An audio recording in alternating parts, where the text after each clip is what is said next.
अब हम लोगों की रिकॉर्डिंग शुरू हो गई है और यह वीडियो आपके सम्मुख सदैव मिलेगा। आप सदैव इसको देख सकते हैं, सुन सकते हैं।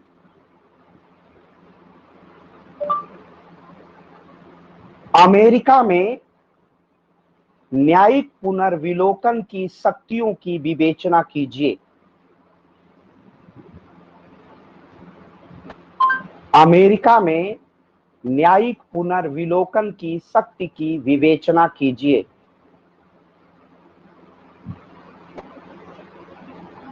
Discuss the power of judicial review in America. America में न्यायिक पुनर्विलोकन की शक्तियों की विवेचना कीजिए। Discuss the power of judicial review in America. यही प्रश्न दूसरे तरह से अगर पूछा जाता है,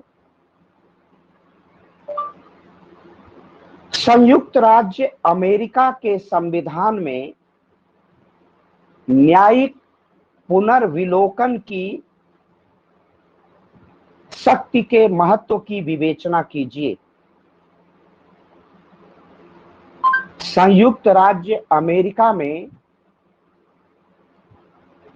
संयुक्त राज्य अमेरिका के संविधान में न्यायिक पुनर्विलोकन की शक्ति की विवेचना कीजिए। शक्ति की विवेचना कीजिए। Discuss the importance of the power of discuss the importance of the power of judicial review in the Constitution of the United States of America।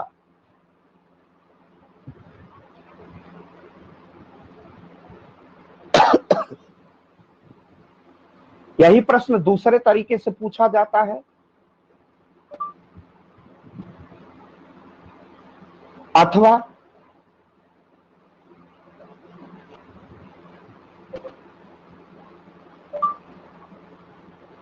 संयुक्त राज्य अमेरिका के न्यायालय के न्यायिक पुनर्विलोकन की शक्ति की विवेचना कीजिए।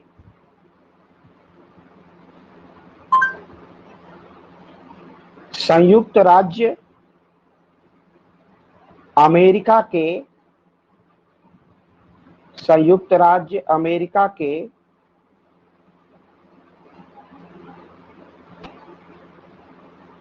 संयुक्त राज्य अमेरिका के सर्वोच्च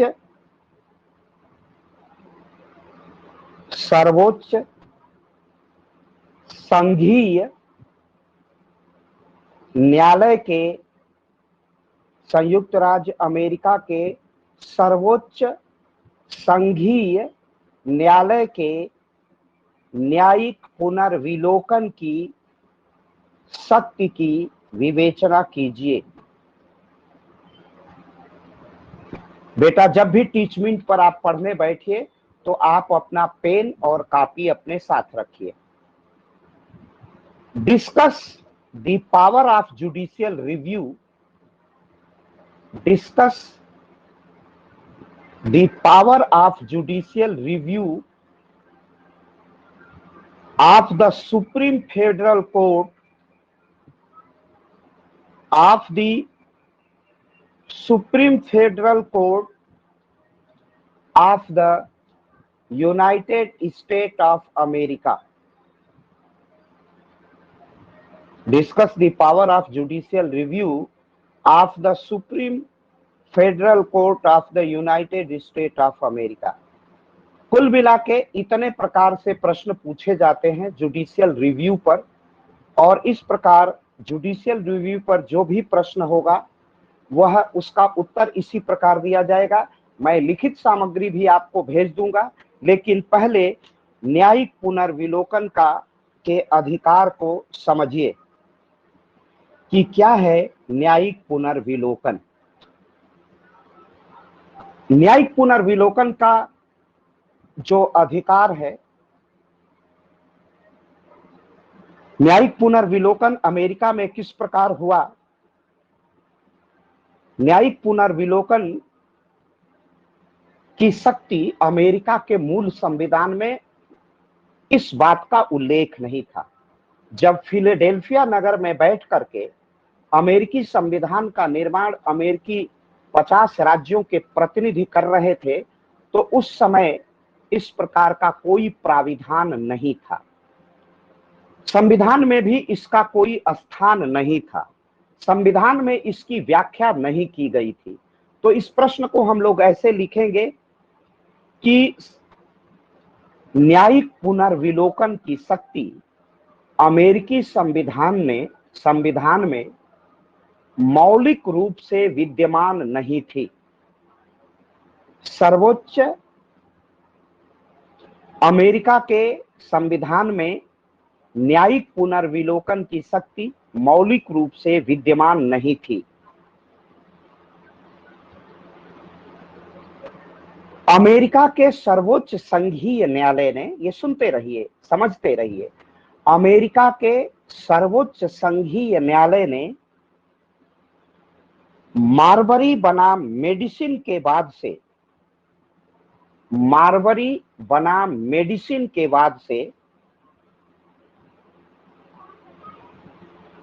न्यायिक पुनर्विलोकन की शक्ति को ग्रहण कर लिया।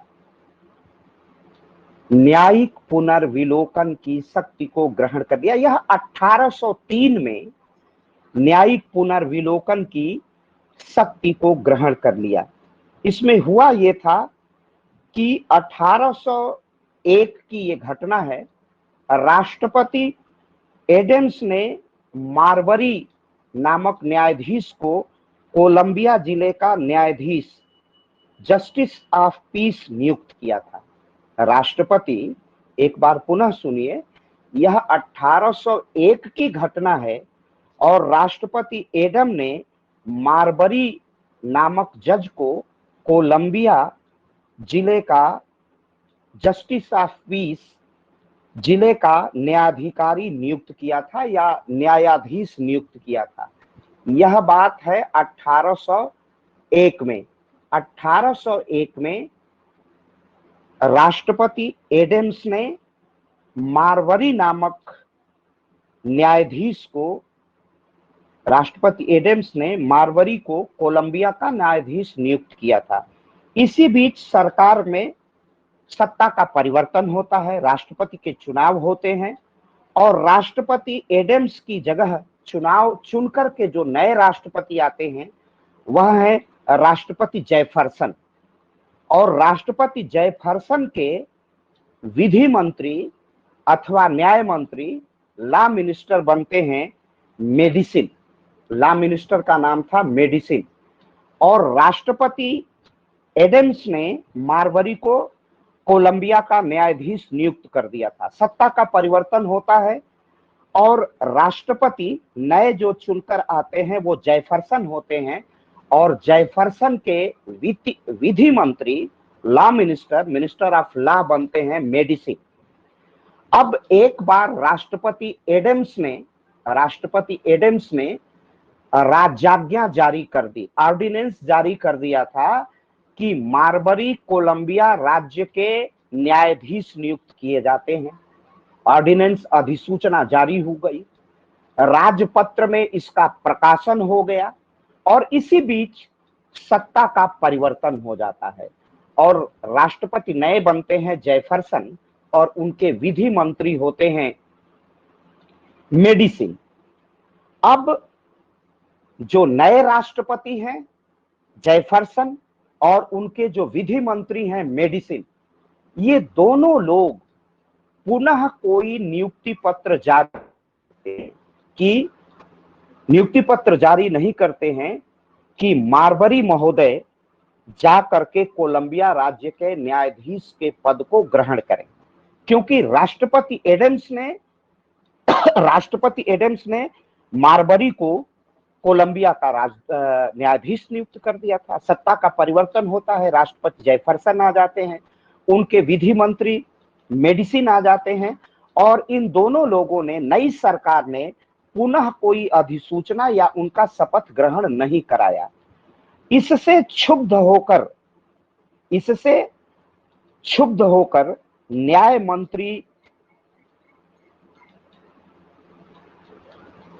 मंत्री जो जेफरसन के न्याय मंत्री थे, मेडिसिन, उन्होंने कोई नई नियुक्ति पत्र जारी नहीं किया कि आप जाकर के कोलंबिया राज्य के न्यायाधीश के रूप में अपना पद ग्रहण करिए।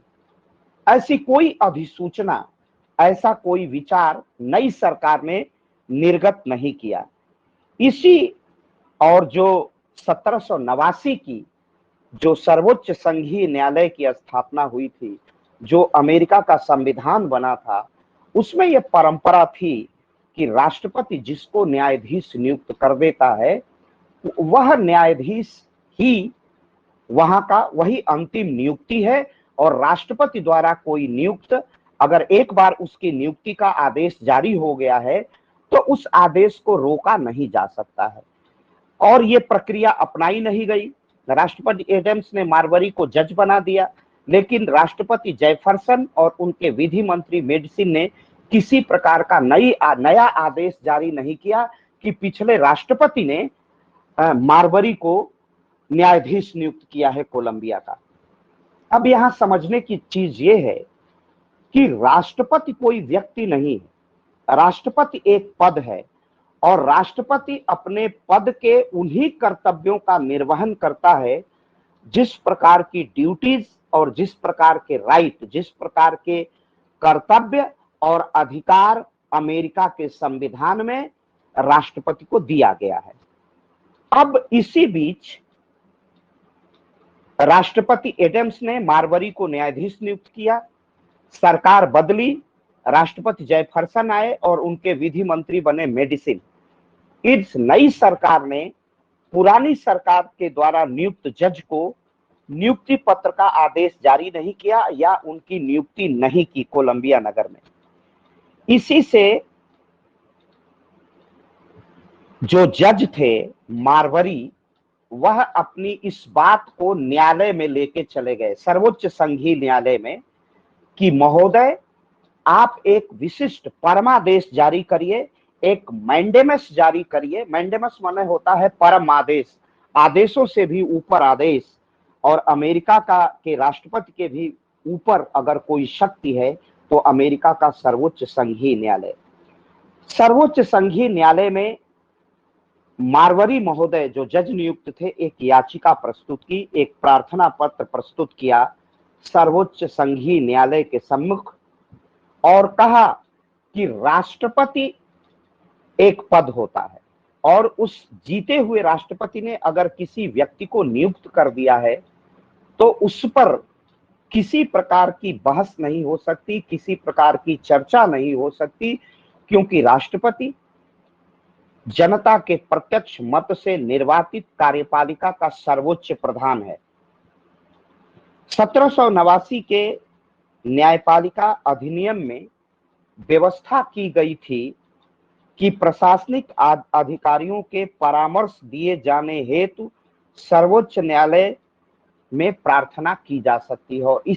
इसी के अंतर्गत मार्बरी जो जज नियुक्त थे वो सुप्रीम कोर्ट से परमादेश जारी करने का निवेदन करते हैं कि एक परमादेश जारी कर दिया जाए। परम आदेश, जिसे अंग्रेजी में मैंडेमस कहते हैं, एक सर्वोच्च आदेश अमेरिका का सर्वोच्च संघीय न्यायालय जारी करे और उसमें यह स्पष्ट कर दे कि राष्ट्रपति एडम्स ने जो नियुक्तियां की हैं वह एक राष्ट्रपति की नियुक्ति है और एक राष्ट्रपति व्यक्ति नहीं पद होता है। और फिर अगला राष्ट्रपति, उसमें अगर पूर्व राष्ट्रपति ने कोई निर्णय लिया है तो नवनिर्वाचित या राष्ट्रपति उसमें किसी प्रकार का संशोधन नहीं करेगा। और जब मार्बरी ये न्यायालय में लेके जाते हैं मामला कि न्यायाधीश बनने की राजाज्ञा राष्ट्रपति एडम्स ने मेरे पक्ष में निकाली है और नए राष्ट्रपति जेफरसन और उनके विधि मंत्री मेडिसिन ने नया आज्ञा पत्र निर्गत नहीं किया है, जारी नहीं किया है, तो ऐसी परिस्थितियों में न्यायालय को यह अधिकार है कि न्यायालय इस बात को देखे कि राष्ट्रपति का निर्णय क्या संविधान की मर्यादा के अनुकूल है, क्या कार्यपालिका के सर्वोच्च प्रधान ने कोई ऐसी गलती की है, कोई ऐसी त्रुटि की है, कोई ऐसा निर्णय किया है जो संविधान के विपरीत है। तो यहां पर सर्वोच्च संघीय न्यायालय ने माना कि जो नियुक्ति राष्ट्रपति एडम्स ने की थी, उस नियुक्ति को ही कंटिन्यू किया जाना चाहिए, क्योंकि राष्ट्रपति पद है, व्यक्ति नहीं है। उस पर एडम्स थे, अब जेफरसन हो गए, लेकिन पूर्व राष्ट्रपति ने अपने पद का प्रयोग करते हुए, संवैधानिक शक्तियों का प्रयोग करते हुए मार्बरी को न्यायाधीश नियुक्त किया है। इसमें व्यक्ति की नियुक्ति हुई है, लेकिन राष्ट्रपति पद ने किया है, किसी व्यक्ति विशेष ने नहीं किया है। और यहीं से अमेरिका के सर्वोच्च संघीय न्यायालय ने कुछ मूलभूत सिद्धांत अपना लिए। संविधान का कहा गया कि संविधान एक डॉक्यूमेंट है, कॉन्स्टिट्यूशन इज ए डॉक्यूमेंट। संविधान एक, हिंदी में उसे डॉक्यूमेंट को कहेंगे, एक अभिलेख है। संविधान एक प्रलेख है, एक विशिष्ट लेख है, जो एक दिन के लिए नहीं है, अनंत काल के लिए है। तो इसमें कहा गया कि संविधान एक डॉक्यूमेंट है और शासन की शक्तियां निश्चित हैं, उसकी एक लिमिट है, उसकी मर्यादा है। शासन की शक्तियां अमर्यादित नहीं है। पहला सिद्धांत, न्यायिक पुनर्विलोकन की शक्ति का प्रयोग करते हुए स्वयं अमेरिका का सर्वोच्च संघीय न्यायालय कहता है कि संविधान एक प्रलेख है। कॉन्स्टिट्यूशन इज ए डॉक्यूमेंट जो शासन की शक्तियों पर सीमाएं लगाता है, कार्यपालिका पर सीमा लगाता है, विधायिका पर सीमा लगाता है, न्यायपालिका पर सीमा लगाता है। शासन के तीनों अंग अपनी उतनी ही शक्तियों का प्रयोग करते हैं जितनी शक्तियों के प्रयोग करने की अनुमति उसे संविधान के द्वारा दी गई है। वह संविधान के बाहर जाकर के, संविधान के अतिरिक्त जाकर के या संविधान की मर्यादाओं का उल्लंघन करके राष्ट्रपति कोई अतिरिक्त शक्ति का प्रयोग नहीं कर सकता है। राष्ट्रपति भी संविधान से बंधा हुआ है। तो इसमें जो न्यायिक पुनर्विलोकन की पहली व्याख्या की गई माननीय सर्वोच्च संघीय न्यायालय ने मार्बरी बनाम मेडिसिन के मुकदमे में वो कहा कि शासन की शक्तियां सीमित हैं और मर्यादित हैं। शासन का कोई भी अंग अपनी सीमाओं का अतिक्रमण नहीं करेगा। संविधान देश का सर्वोच्च कानून है, सर्वोच्च विधि है, और कांग्रेस अगर कोई विधि बनाती है, उससे, उस विधि से अमेरिका का संविधान श्रेष्ठ है। पहला क्या बताया? न्यायिक पुनर्विलोकन की शक्ति में बताया कि संविधान एक प्रलेख है, जब भी कोई गड़बड़ी होगी इसी प्रलेख को पढ़ा जाएगा। संविधान एक प्रलेख है और शासन की शक्तियां संविधान द्वारा निश्चित की गई है, पहली बात कही गई। दूसरी बात कहा गया कि देश का संविधान सर्वोच्च है। कांग्रेस द्वारा, कांग्रेस हाउस ऑफ रिप्रेजेंटेटिव और हाउस ऑफ सीनेट, इन दोनों का काम विधियों का निर्माण करना है, दोनों का काम विधियों का निर्माण करना है। लेकिन संसद द्वारा बनाई गई विधियां संविधान से ऊपर नहीं है। ये दूसरा न्यायिक पुनर्विलोकन में, जुडिशियल पावर में, ये दूसरा महत्वपूर्ण सिद्धांत सर्वोच्च संघीय न्यायालय ने 1801 में दिया। पहला क्या दिया कि संविधान एक प्रलेख है, एक लेख है और विशिष्ट लेख है, और शासन की शक्तियां को निश्चित किया गया है। कितनी शक्ति कार्यपालिका की होगी, कितनी शक्ति विधायिका की होगी और कितनी शक्ति न्यायपालिका की होगी। तो यह एक ऐसा अभिलेख है जिसमें शासन के तीनों अंगों की शक्तियों की सीमाओं को परिभाषित किया गया है। कोई अंग एक दूसरे अंग में हस्तक्षेप नहीं करेगा। ये पहली परिभाषा जुडिशियल रिव्यू की केस में मारबरी बना मेडिसिन के मुकदमे में मारबरी को जज बनाया गया था, बाद में राजाज्ञा नहीं निकली, विधि मंत्री ने राजाज्ञा नहीं जारी की, तो क्षुब्ध होकर के मारबरी नामक जज ने सर्वोच्च संघीय न्यायालय में यह मुकदमा प्रस्तुत किया, यह रिट पिटीशन पहुंचाई। तो सर्वोच्च न्यायालय ने 3 महत्वपूर्ण बातें कही। पहला कहा कि संविधान एक प्रलेख है और शासन की समस्त शक्तियां संविधान से ही मर्यादित होती हैं, सीमित होती हैं। हमारी शक्तियां, हमारी संविधान की सीमाएं अनंत नहीं है। जितना अधिकार कार्यपालिका को, जितना अधिकार विधायिका को और जितना अधिकार न्यायपालिका को दिया गया है,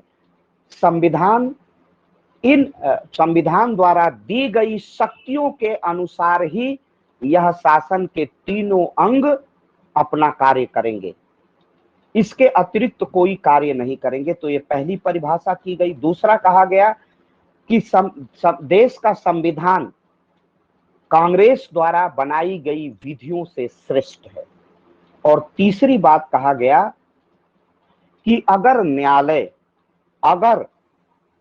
अगर दोनों सदनों द्वारा बनाई गई विधि और अमेरिका के राष्ट्रपति द्वारा कोई दिया गया आदेश अगर संविधान के मूल भावना के, main spirit of the United state constitution, संविधान के भावना के विपरीत है, संविधान के विचार के विपरीत है, तो सर्वोच्च संघीय न्यायालय अमेरिका की व्यवस्थापिका अर्थात हाउस ऑफ रिप्रेजेंटेटिव और हाउस ऑफ सीनेट द्वारा बनाई गई किसी भी विधि को क्या कर सकता है, मानने से इनकार कर सकता है।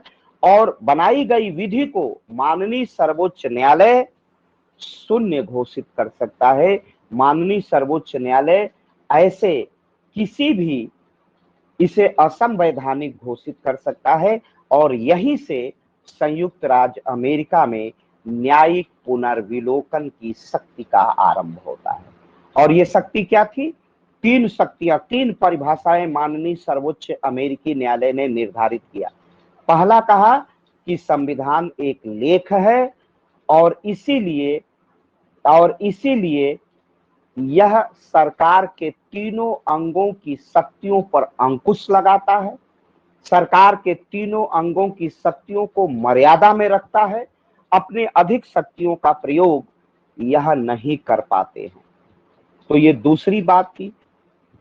तीसरी बात कही गई कि संविधान सर्वोच्च है और कांग्रेस द्वारा बनाए गया कोई भी विधि या कानून कोई संविधान से ऊपर नहीं है। तीसरी बात कही गई कि संविधान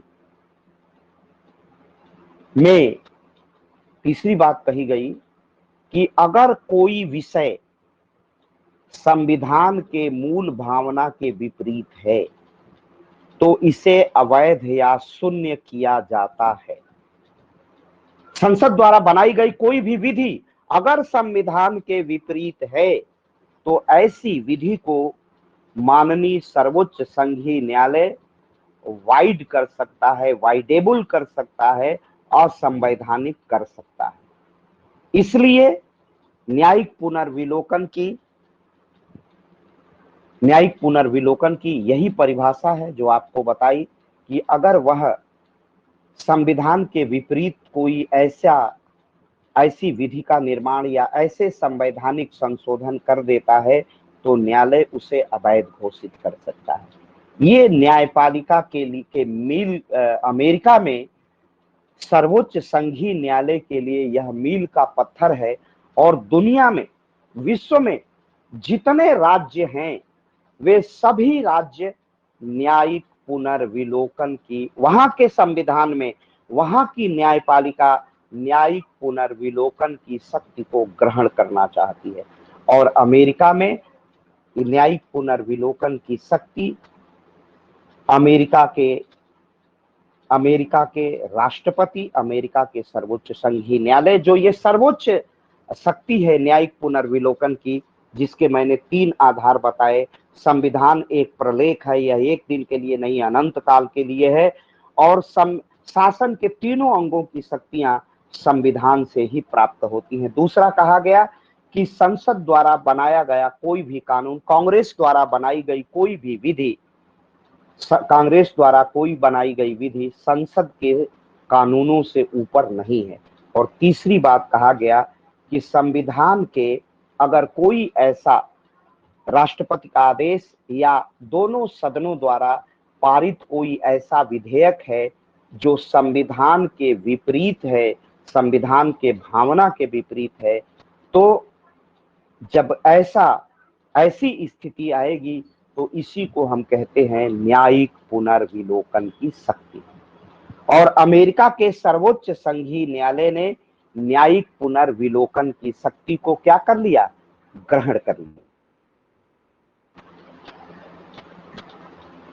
और इसके लिए मैंने बताया कि राष्ट्रपति जेफरसन की आलोचना हुई। उन्होंने कोलंबिया के मेडिसिन को मार्बरी को न्यायाधीश बनाने से इनकार कर दिया था, तो इसकी बड़ी आलोचना हुई। ब्रोनई, लुई, बोदा, एडम्स, ब्रुक्स, लास्की जैसे विद्वानों ने इसकी आलोचना की। लेकिन अब न्यायिक पुनर्विलोकन है क्या? न्यायिक पुनर्विलोकन सीधे और साधारण अर्थों में यही है कि अगर संसद कोई ऐसी विधि बनाती है जो संविधान के विपरीत है, तो सर्वोच्च संघीय न्यायालय ऐसे बनाई गई विधि को क्या कर सकता है, शून्य या अवैध घोषित कर सकता है, शून्य या अवैध घोषित कर सकता है।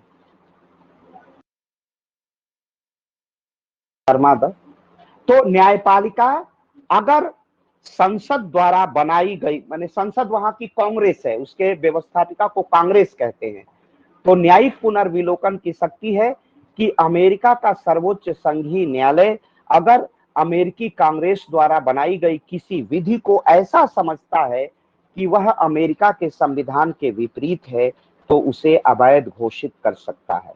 यही न्यायिक पुनर्विलोकन की शक्ति है।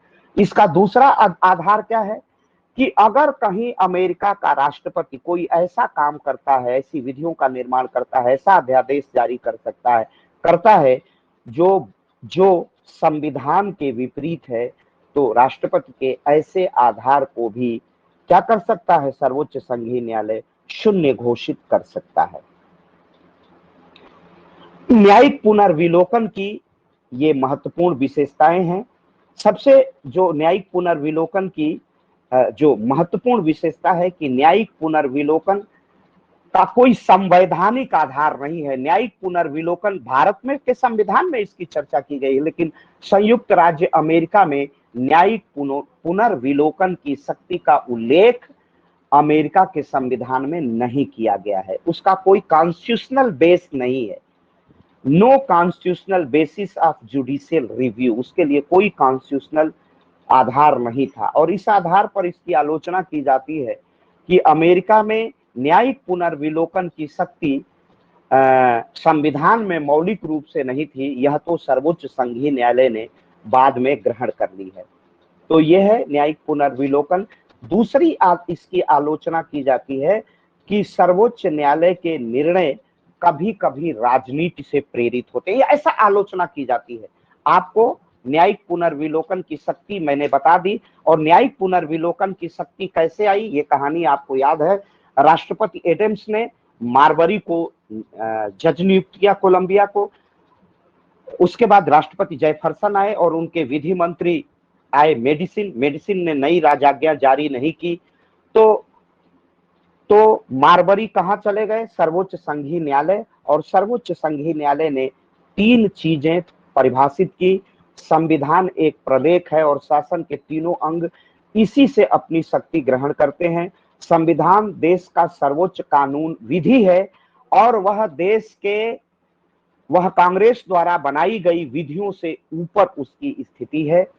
देश के कानून जो संसद कांग्रेस बनाती है उससे उसके ऊपर की स्थिति है, क्योंकि लेजिस्लेचर भी अपनी शक्तियां अमेरिका के संविधान से ग्रहण करता है।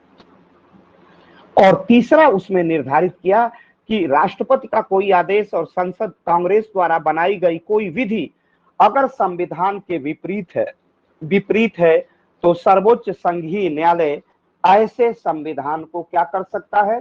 सर्वोच्च संघीय न्यायालय ऐसे संवैधानिक संशोधन को, संसद कांग्रेस द्वारा बनाई गई विधियों को, राष्ट्रपति द्वारा दिए गए आदेश को, किन परिस्थितियों में, अगर राष्ट्रपति का आदेश संविधान के विपरीत है, संसद की विधि संविधान के विपरीत है, राष्ट्रपति का आदेश संविधान के विपरीत है, कोई ऐसी विधि कांग्रेस बनाती है जो संविधान के विपरीत है, तो सर्वोच्च संघीय न्यायालय ऐसे संविधान संशोधन को, ऐसी विधियों को शून्य घोषित करता है, अवैध घोषित कर सकता है, शून्य घोषित कर सकता है। इसे ही क्या कहते हैं? इसे ही न्यायिक पुनर्विलोकन की शक्ति कहते हैं। और न्यायिक विलोकन की शक्ति की कुछ आधारों पर आलोचना की जाती है और कहा जाता है कि न्यायिक पुनर्विलोकन की शक्ति अमेरिका के संविधान का अंग नहीं है, पहली आलोचना की जाती है। और इतना ही आपको लिखना है, मार्बरी और मेडिसिन की कहानी, कि मार्बरी नामक जज ने, राष्ट्रपति एडम्स ने मार्बरी को जज बनाया, सत्ता का परिवर्तन होता है, नए राष्ट्रपति जेफरसन आते हैं, उनके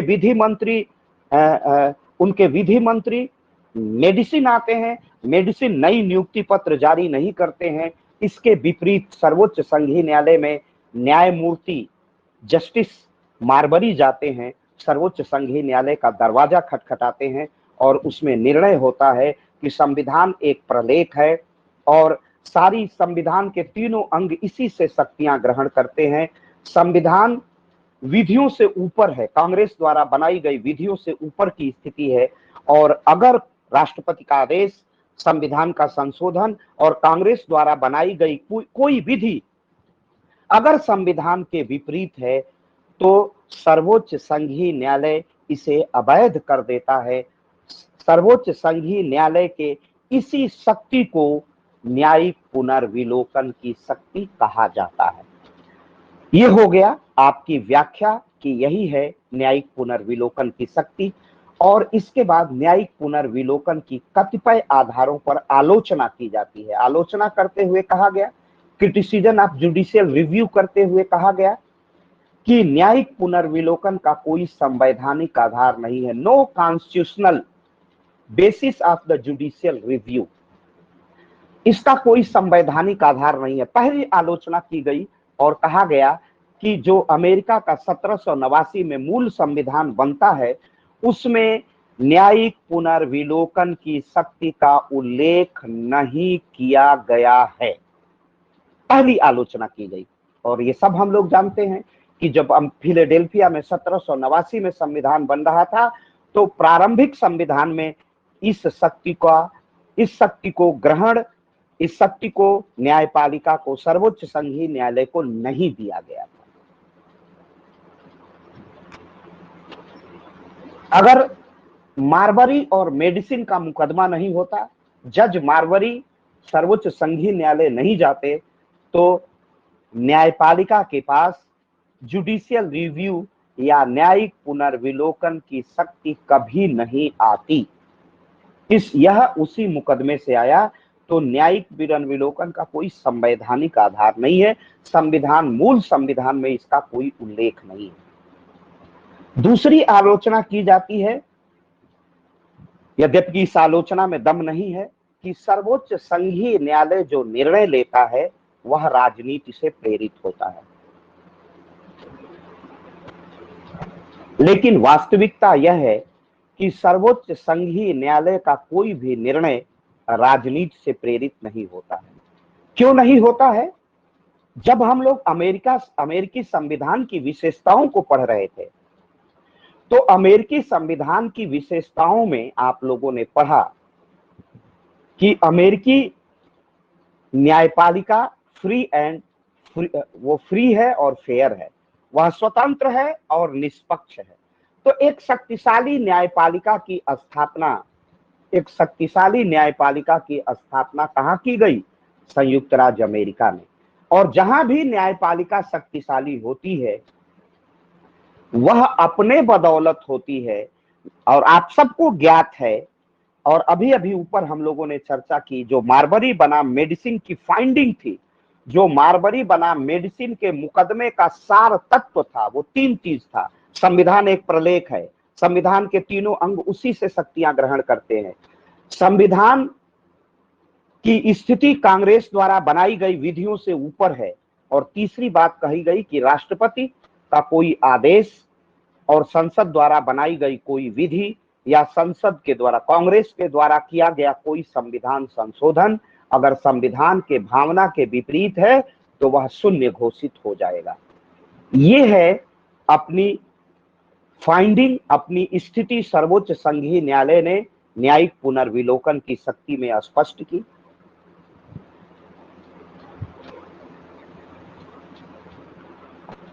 तो दूसरी आलोचना में भी दम नहीं है कि सर्वोच्च संघीय न्यायालय ने अपनी जो न्यायिक शक्तियां ग्रहण की हैं वह प्रयोग से ग्रहण की है, परंपराओं से ग्रहण की है, रीति रिवाज से ग्रहण किया है।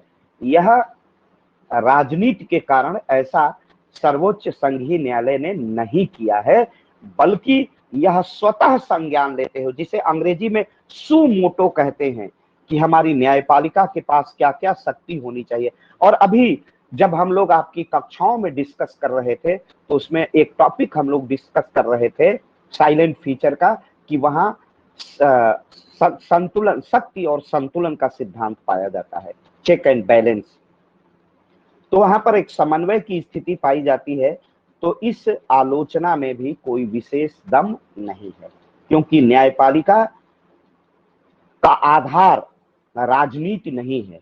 न्यायपालिका राजनीति से प्रेरित नहीं है। न्यायपालिका अपने जो भी निर्णय लेती है अपनी शक्ति, अपनी विद्वत्ता और अपनी पहचान के कारण देता है। क्या सत्य है, क्या असत्य है, इसका विवेक करने की शक्ति न्यायपालिका के पास होती है, और इसीलिए न्यायपालिका इस महत्वपूर्ण शक्ति का प्रयोग करती है। तीसरा आलोचना की गई कि यह प्रगति के मार्ग में बाधक है। कहा गया कि ऑब्स्ट्रक्टिव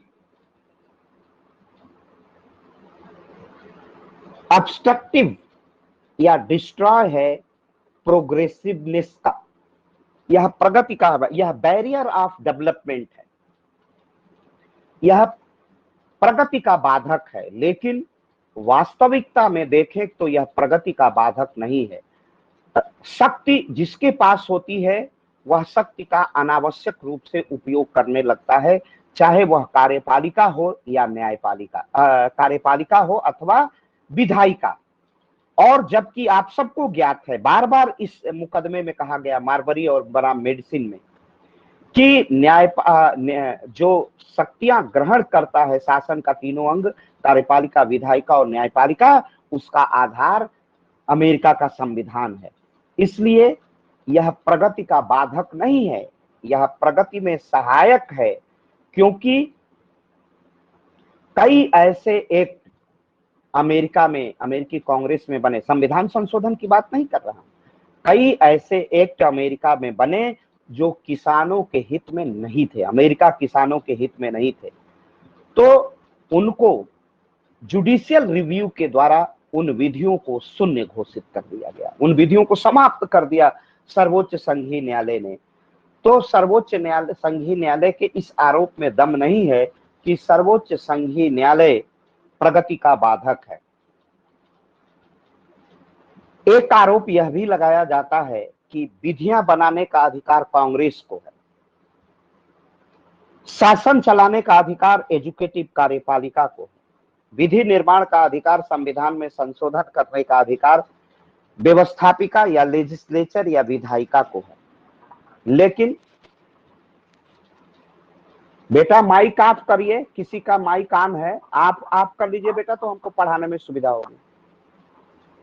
किसी का माइक ऑन है बेटा, माइक ऑफ कर लीजिए, देख करके आप माइक ऑन कर लीजिए, ऑफ कर लीजिए, तो हमारे लिए बहुत सुविधा होगी। बेटा उधर से आवाज आने लगती है ना तो हमारा क्रम टूट जाता है।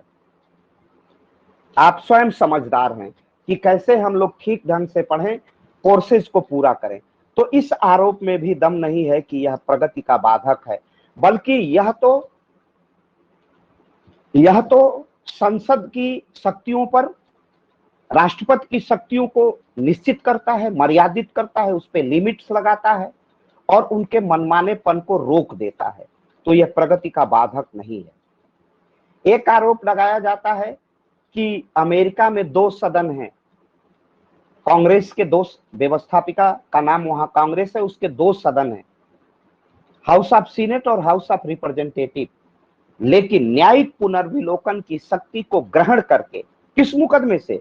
मार्बरी बना मेडिसिन के मुकदमे से सर्वोच्च संघीय न्यायालय एक तरह से तीसरा सदन बन गया है। लास्की और ब्रोगन ने इसे तीसरा सदन कहा। Laski, professor Laski, grammar of politics, जिन्होंने राजनीति का व्याकरण किताब लिखी थी, दुनिया के जाने माने राजनीति विज्ञानी हैं, तो उन्होंने कहा था, वो लंदन स्कूल ऑफ इकोनॉमिक्स में पढ़ाया करते थे, उन्होंने कहा कि अमेरिका का सर्वोच्च संघीय न्यायालय मार्बनी बना मेडिसिन के मुकदमे से जो सर्वोच्च शक्ति ग्रहण कर लिया है, वह तो लगता है कि अब तीसरा सदन हो गया है। 2 सदन, House of Representative, House of Lords, और तीसरा सदन हो गया है विधियों को शून्य करना, विधियों को अवैध करना, विधियों की वैधता अवैधता का परीक्षण करने वाला यह न्यायपालिका नहीं बल्कि सदन है। खैर, इन समस्त आलोचनाओं के बाद भी अमेरिका, संयुक्त राज्य अमेरिका में सामाजिक आर्थिक प्रगति के लिए न्यायिक पुनर्विलोकन की शक्ति आवश्यक है, क्योंकि न्यायिक पुनर्विलोकन की शक्ति कार्यपालिका और विधायिका दोनों की शक्तियों को सीमित और मर्यादित करता है, दोनों की शक्तियों की सीमाएं बांध देता है, दोनों की शक्तियों को परिभाषित कर देता है। इसलिए न्यायिक पुनर्विलोकन के विशेष महत्व है। दूसरी एक सबसे बड़ी, अब न्यायिक पुनर्विलोकन के लाभ क्या हैं, इसके गुण क्या हैं, इसकी मेरिट क्या है? तो न्यायिक पुनर्विलोकन की शक्ति से सर्वोच्च संघीय न्यायालय सीमित सरकार की अवधारणा को साकार करता है, लिमिटेड गवर्नमेंट की के कंसेप्ट को कंप्लायंस करता है। अभी मैं समझा रहा हूं।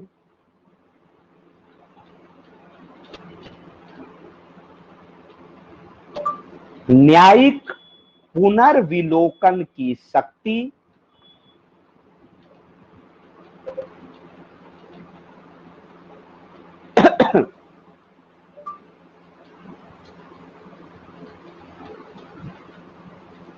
न्यायिक पुनर्विलोकन की शक्ति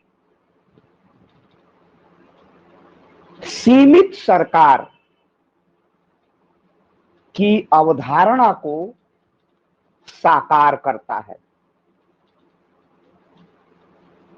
अब इस बात को समझना है कि सीमित सरकार की अवधारणा का मतलब होता है विचार, ये क्या है, सीमित सरकार क्या है। न्यायिक पुनर्विलोकन की शक्ति, सबसे बड़ा इसका लाभ है न्यायपालिका, न्यायिक पुनर्विलोकन की शक्ति की, कि वह सीमित सरकार की अवधारणा को साकार करता है।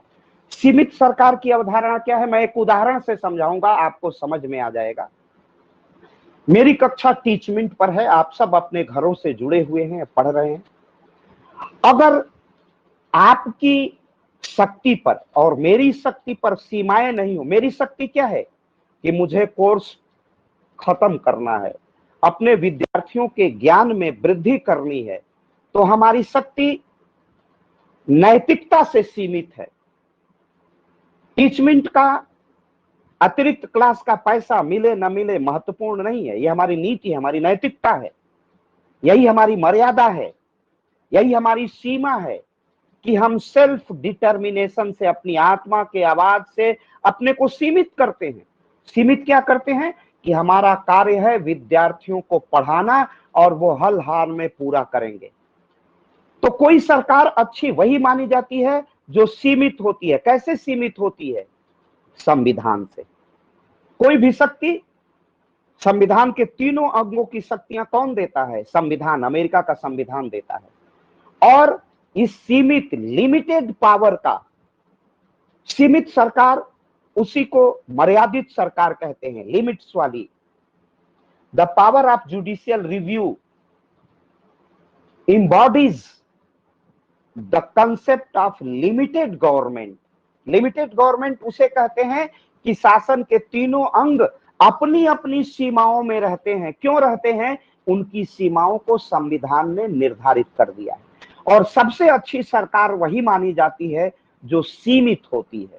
सीमित के मतलब उसकी सारी शक्तियां संविधान द्वारा निर्धारित और परिभाषित होती है। वह अधिक शक्तियों का प्रयोग नहीं करता है, वह उतनी ही शक्तियों का प्रयोग करता है जितनी शक्तियों के प्रयोग की अनुमति उसे संविधान प्रदान करता है। तो न्यायिक पुनर्विलोकन की शक्ति की सबसे बड़ी विशेषता यह है कि इससे किसकी रक्षा होती है? सीमित सरकार की भावना, सीमित सरकार का की जो अवधारणा है, सीमित सरकार का जो विचार है, वह साकार होता है। क्योंकि शासन की शक्तियों पर न्यायिक पुनर्विलोकन अंकुश करता है, उसकी सीमाएं निर्धारित करता है।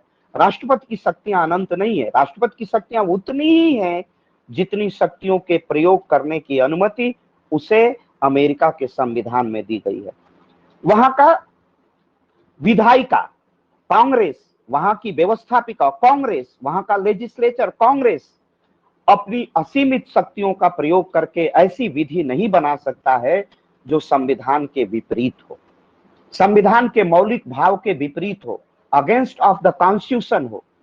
तो शासन के तीनों अंगों को सीमित कर देता है, उनकी मर्यादाएं बता देता है, अर्थात कोई भी असीमित शक्तियों का प्रयोग नहीं करेगा।